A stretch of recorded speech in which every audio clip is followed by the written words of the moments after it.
Good morning, students. Welcome back to this class, and we will take today a new lesson, a new chapter, chapter 2 of economics.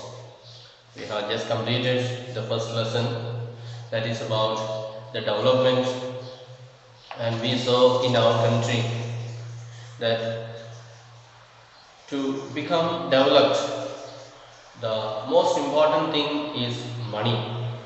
How to get that money? Some people do the work, some people do the business, some people work in the factory and so on. So people choose different methods to earn money. And when all the people become rich, automatically the whole nation, the whole country becomes rich and our economic condition is improving.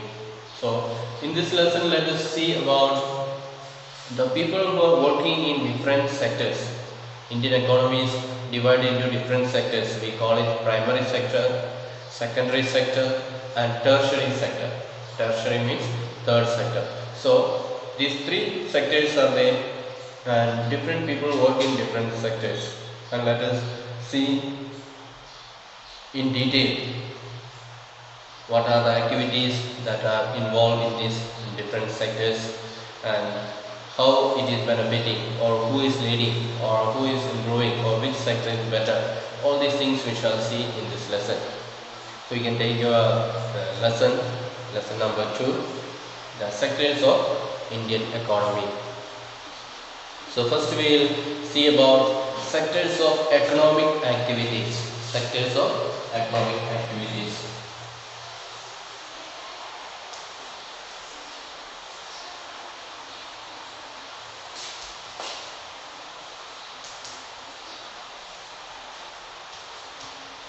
Sectors of economic activities.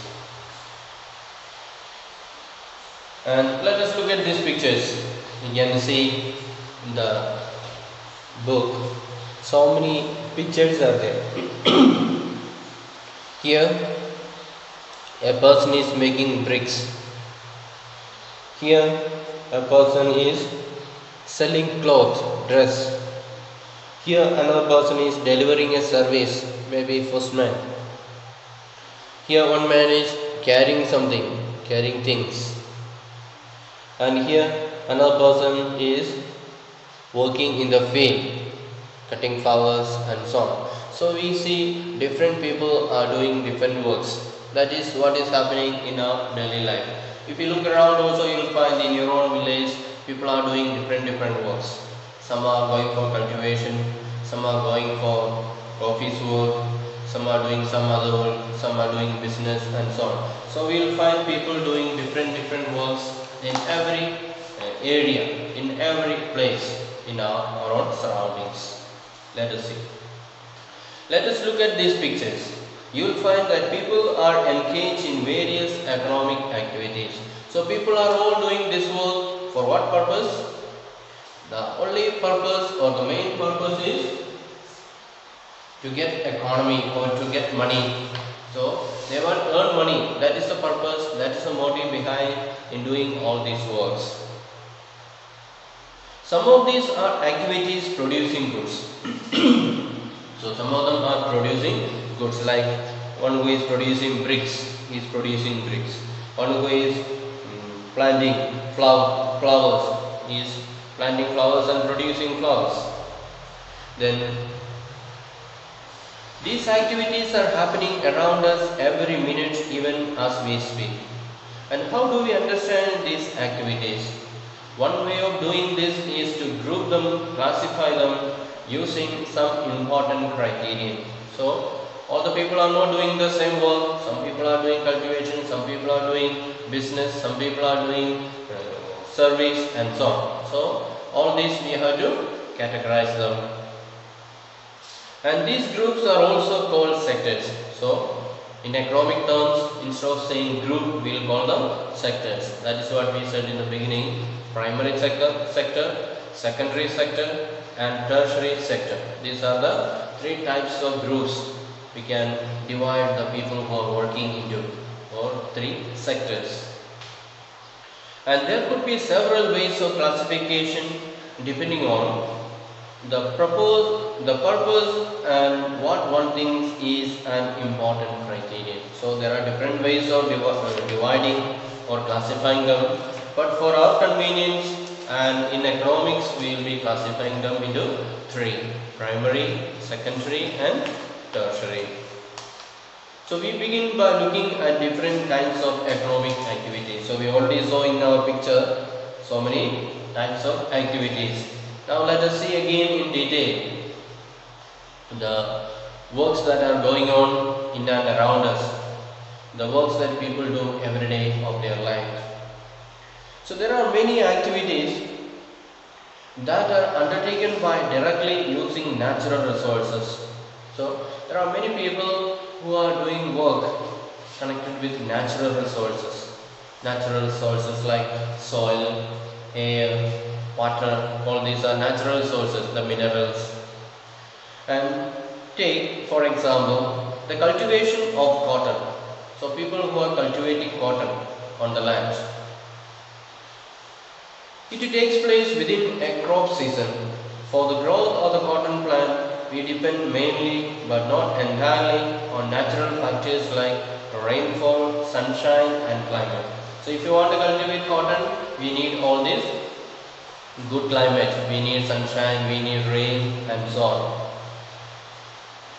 The product of this activity, cotton, is a natural product. Similarly, in the case of an activity like dairy, we are dependent on the biological process of the animals and the availability of fodder, etc. So other people may be working on dairy products. Dairy means milk, growing cows and buffaloes to get milk from them. So how we produce milk or how we get milk, it depends on the availability of the animal. Then the food, the fodder means animal food. The food for the animal, all that, it will depend on the availability of all these things. The product here, the milk, also is a natural product.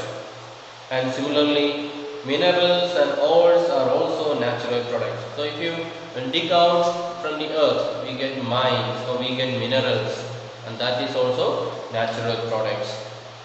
When we produce a good by exploiting natural resources, it is an activity of the primary sector. So we can underline what is a primary sector. If you produce a good by exploiting natural resources, that means by using natural resources, if you produce something, then that activity belongs to which sector? Primary sector. So natural resources and primary sector, they are connected together. All the things that are produced in the primary sector, they are coming from which source? Natural resources.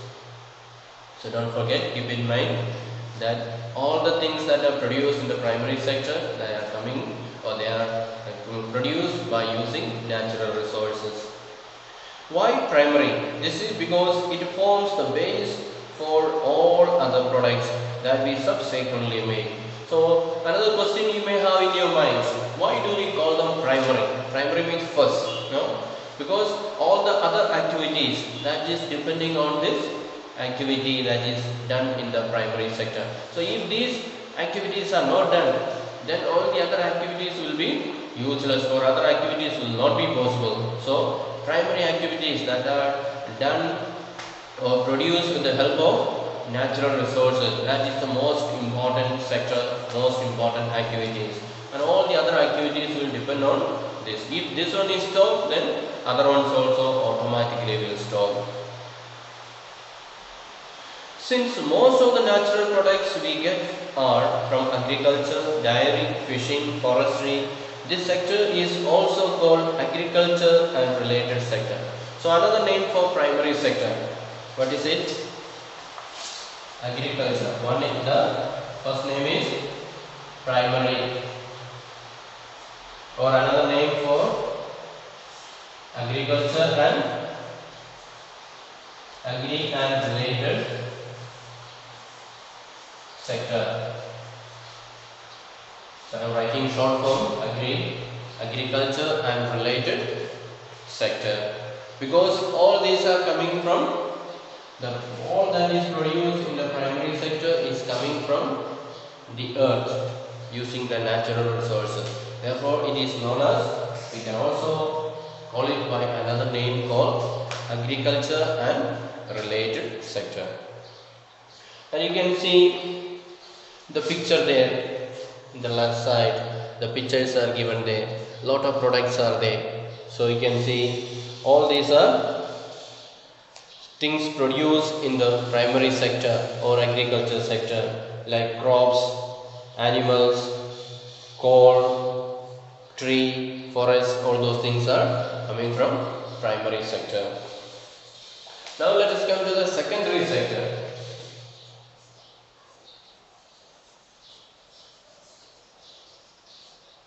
Secondary sector. The secondary sector covers activities in which natural products are changed into other forms through ways of manufacturing that be associated with industrial activity. So, do you understand what is the secondary activity or secondary sector? So, it covers all the activities in which natural products are changed into other forms through ways of manufacturing. So, the secondary sector, they use the things that are produced in the primary sector and they change them into something else. They convert them or they manufacture into something else. Then it becomes secondary sector. For example, we can say cotton is produced in the primary sector, and people who are working in the secondary sector, they will take that cotton, change it into thread or yarn, then they will change it into cloth, and that cloth will be changed into dress. So all these are taking place in this secondary sector. So primary sector's duty is to produce cotton, and the secondary sector's work is use that cotton and produce something else, manufacture, change it and make something new. That is called secondary activity. That's why in the beginning I said, if this primary sector is not there, then secondary sector will not be working. So if they don't produce cotton, they cannot, secondary sector cannot convert that one into something else. They cannot make something else. So primary sector is the basis of everything. They are the one making everything. All the other industries are depending on this. That's why it is called primary, the first, and the most important. So I am just telling the example of cotton, so that cotton is used by the secondary sector and produce something else. So this one main activity is manufacturing. They do the manufacturing.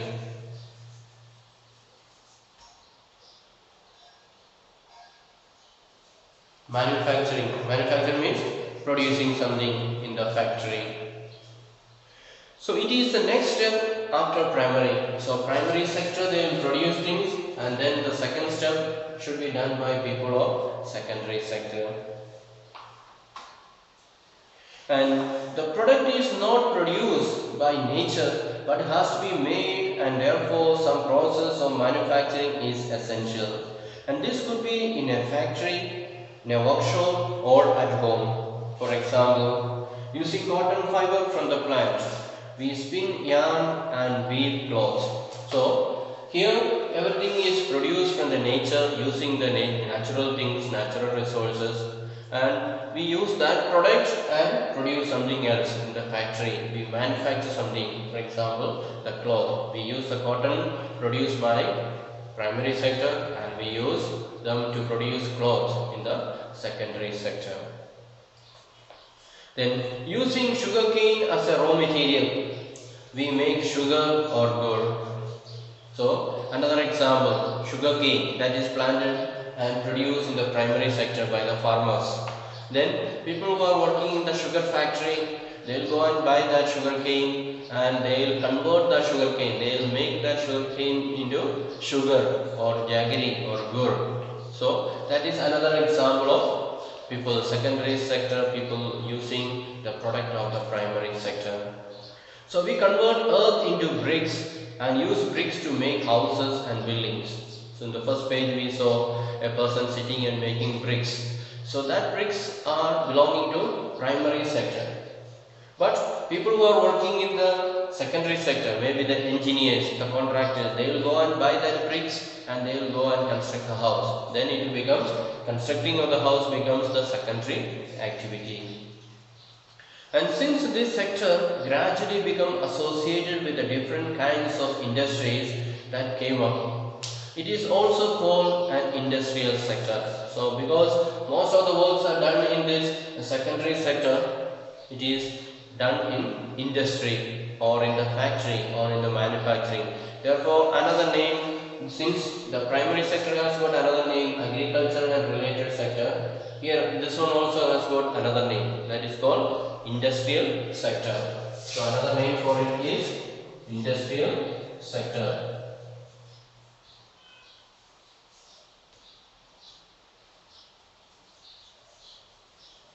So that is another name, second name for this secondary sector, industrial sector.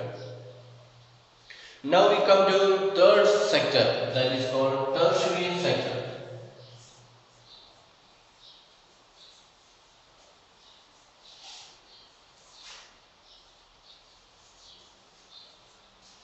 Tertiary sector.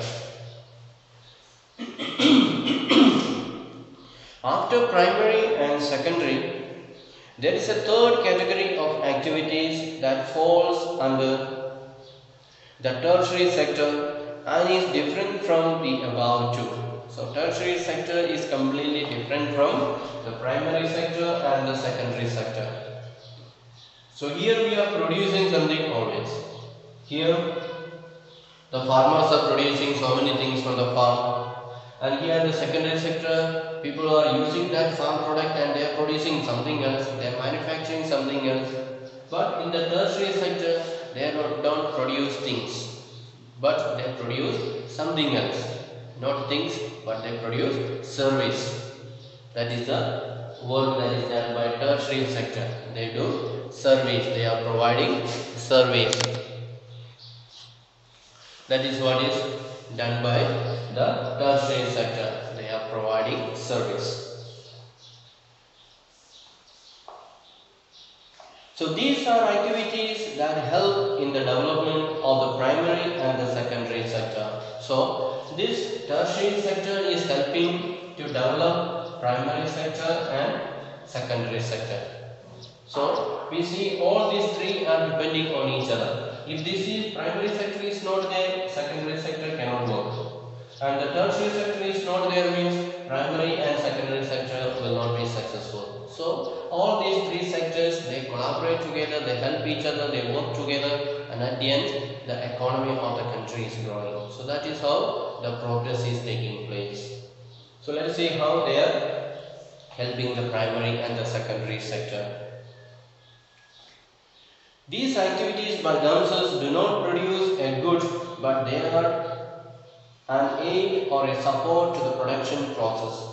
For example, goods that are produced in the primary or secondary sector would need to be transported by trucks or trains and then sold in the wholesale and retail shops. So, for example, the sugarcane that is produced in the primary sector and secondary sector will use that sugarcane and produce sugar or gur. Then after producing that sugarcane, after producing that sugar or gur, what they have to do? They have to carry and reach to the shop. Then only people will buy. If they produce and keep in the factory, nobody will come for buy. You have to carry and reach it to the shop. Then people will buy and will get money. So whose duty is the sugarcane to reach it to the factory, and from factory reach the sugar to the shop? Whose duty it is? Transportation. So people have to carry by truck or by bullock cart, whatever it may be. It is called transportation. So that is coming. That is a service. Somebody is giving service. They are not producing anything. They are carrying things from here and reach it here, and from there it will reach and carry and reach to the shop. That is called tertiary sector. So they are mainly doing service. So people who are offering transportation, that is a service. People who are working in the hospital, the doctors, the nurses, the attendants, the security, all these are services. People who are working in the bank, all those who are working in the office, They are not producing anything, but they are doing service. That is all will come under tertiary sector. Then at times it may be necessary to store these in godowns. We also may need to talk to others on telephones and send letters, communication, or borrow money from banks to help production and trade. So transportation, shortage, storage, communication, banking, trade, and some examples of tertiary activities. Since these activities generate services rather than goods, the tertiary sector is also called service sector. So another name for this is called service sector.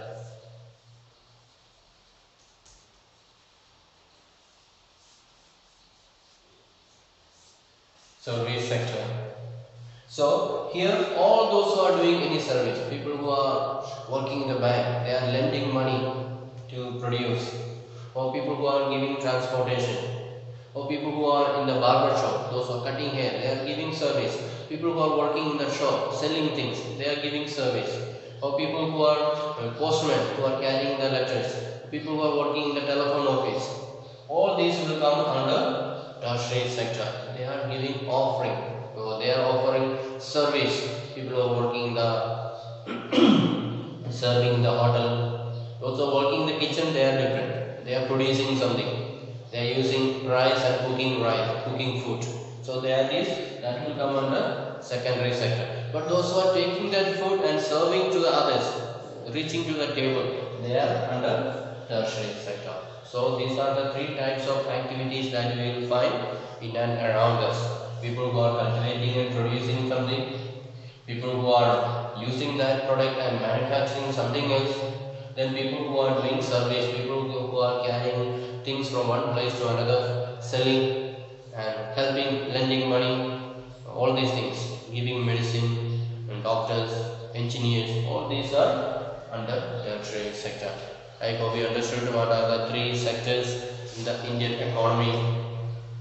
I'll say once again, the primary sector, it includes all the activities that are done on this earth, and using the natural resources we produce so many things. So it will come farming, forestry, fishing. So if you are growing fish in your paddy field or in your pond, it is a primary activity because it is done on the earth.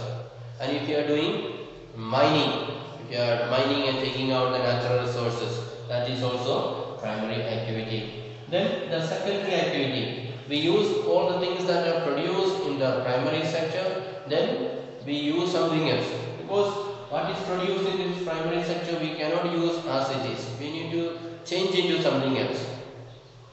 For example, they are producing bricks.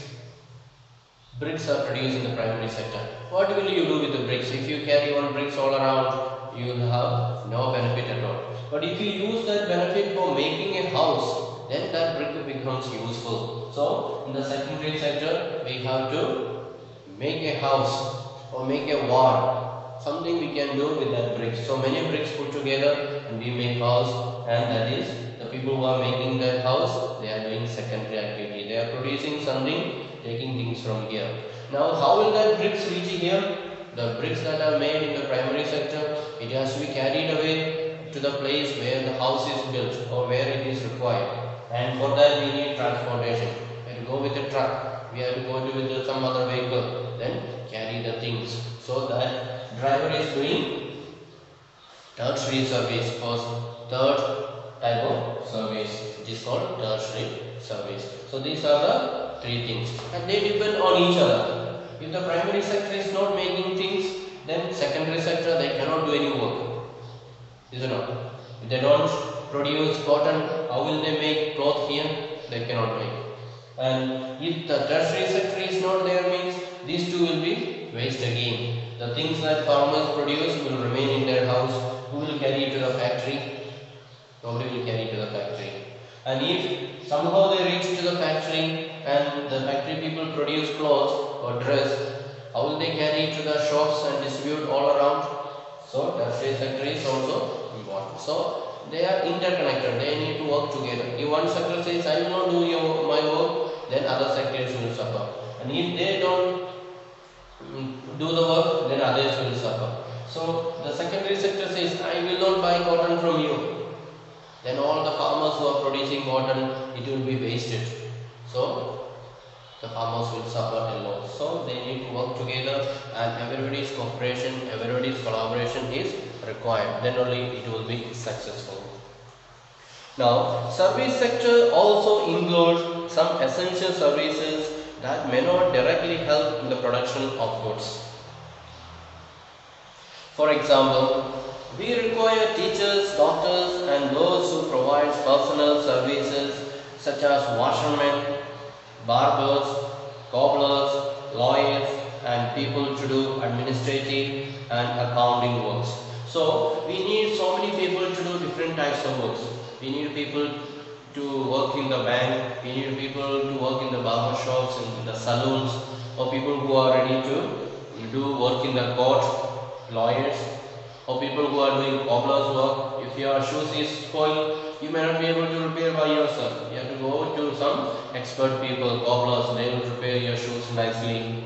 Or people who are working in the offices, administrative section, if all those are services.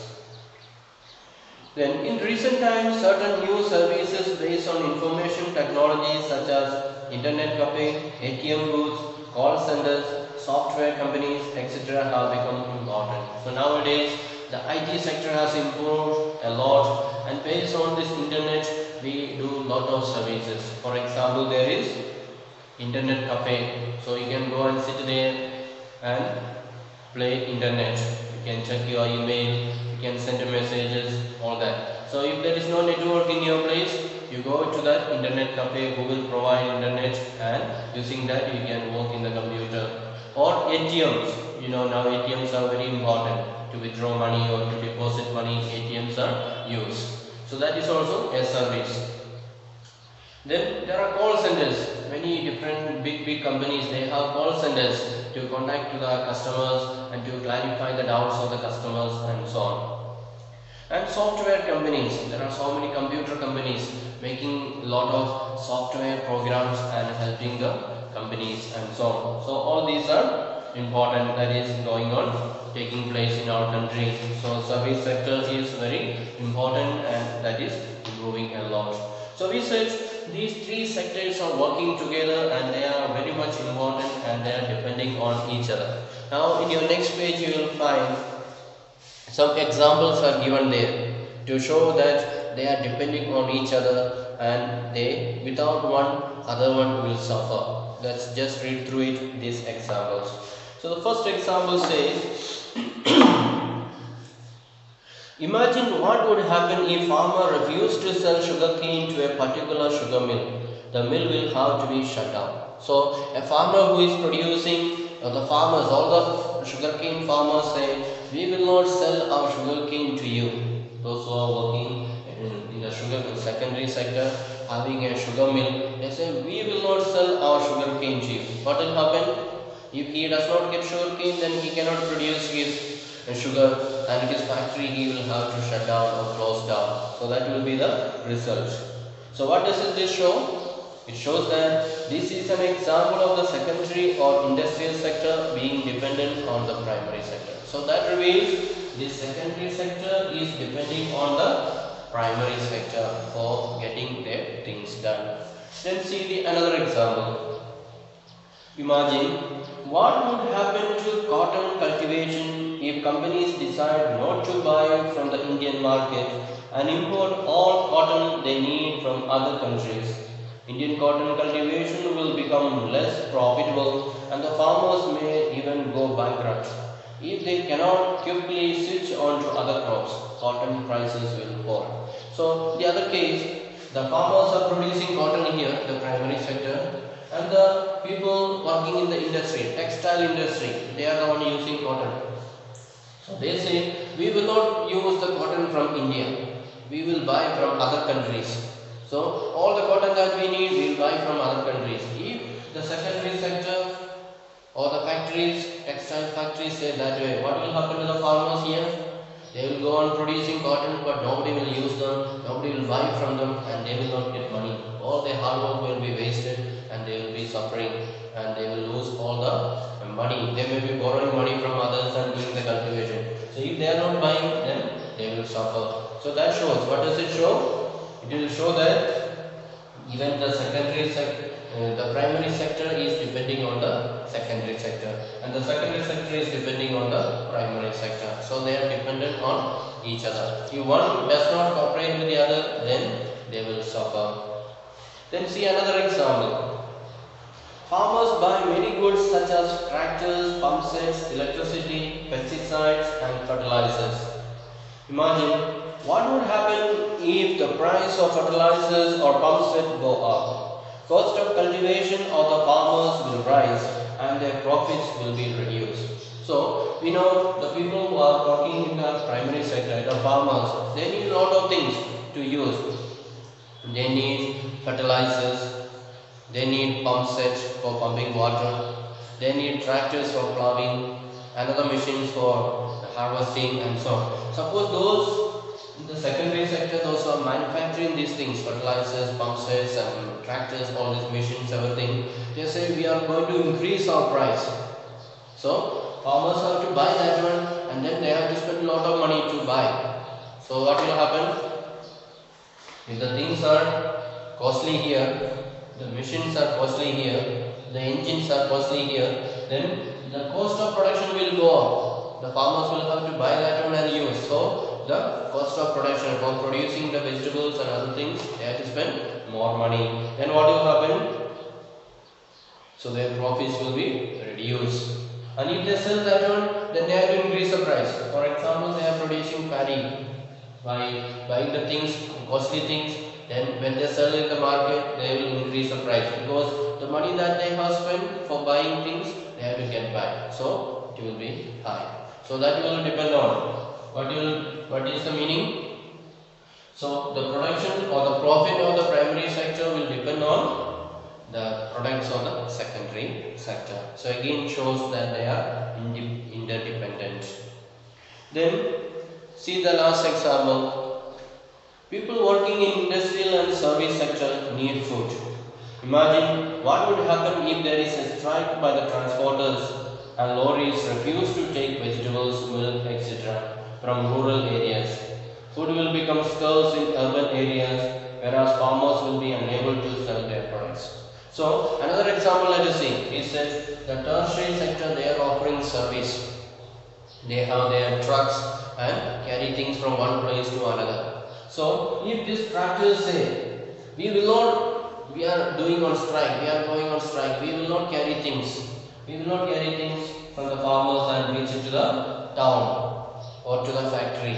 So if they say they are going to do the strike, what will happen? So the food items that they carry or the factory cannot work without getting the materials from there. And after producing, it is the tertiary sector who are carrying things to the different shops in the town. So if they stop carrying those things, then in the town things will not be available. And the primary sector, all the things that farmers produce will be remaining there. Nobody will be buying, nobody will be coming to carry and reach it to the factory and so on. So there will be total confusion, total chaos, and everybody will be suffering. So all these three sectors should work together. Then only all the works can go on smoothly. The farmers will be producing, they will be buying things, and these people will be carrying the things and reaching it to the proper place. So everybody work together, and then there is continuation of growth. The work will progress on. If anybody is on strike, if anybody is not doing the work properly, then others also will suffer. So that's why we say these three sectors, the primary sector, the secondary sector, and the tertiary sector, they are working together, they are cooperating together, they are depending on each other, then only the works will progress. So we shall wind it up today, and I hope you understood. So you read these lessons again and try to understand these 3 points. These are the 3 main sectors of the Indian economy. The works we can be divided into these 3 sectors. So read through it again, and then in the next class we will continue with the We will study separately each sectors, what are the works included, what are the importance of each sector, and so long we were studying in just general, but we will study in detail about the importance, about the necessities of different sectors and which sector is more important, and so we shall study in the next class. So thank you for listening. Have a nice day.